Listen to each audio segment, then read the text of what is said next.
Bok, ja sam Sanja i u današnjem najnovijem videu naravno nastavljamo pričati o anti-aging tehnikama lica i tijela. Pitate se što je to ko nas nije pratio prije, brzo pogledati sve filmiće od ranije, a svi koji su se sad uključili, hajmo, što je anti-aging, što su anti-aging tehnike i tretmani.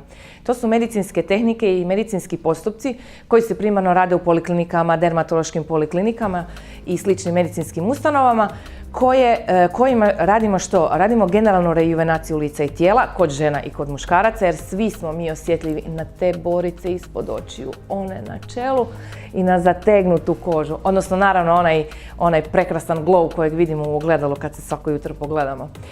Pričali smo o mezoterapiji, pričali smo o nanofrakcijskoj radiofrekvenciji. Jedna vrsta mezoterapije su mikroiglice. Mikroiglice su u dermatološkoj anti-aging medicini jako veliki hit trenutno i u svijetu. Zašto?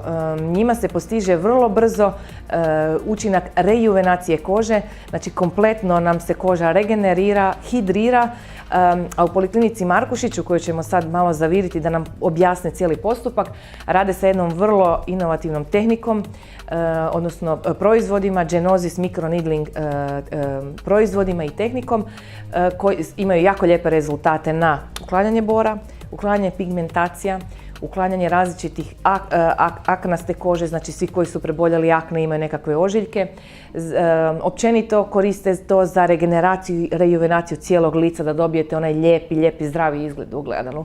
Pogledat ćemo cijeli postupak, što i kako će nam objasniti i koje su preporuke kako imati najbolji učinak pomlađivanja. Mezoterapija koju predstavljamo se sastoji od dvije faze. U prvoj fazi se radi mikroneedling kože, odnosno tretiranje kože sa posebnim uređajem kojima se radi vrlo mnogo sitnih nevidljivih otvora u koži.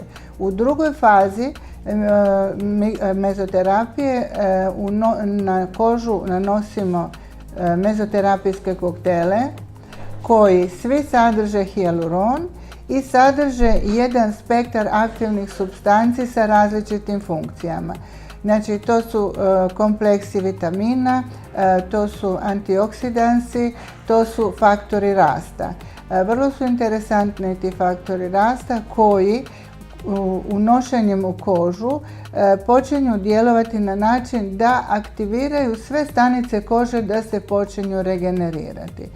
Znači, u konačnici, nakon takvog provedenog tretmana, koži dajemo, znači koži, površnim slojima kože i koži u užem smislu riječi, dajemo maksimalni poticaj za regeneraciju.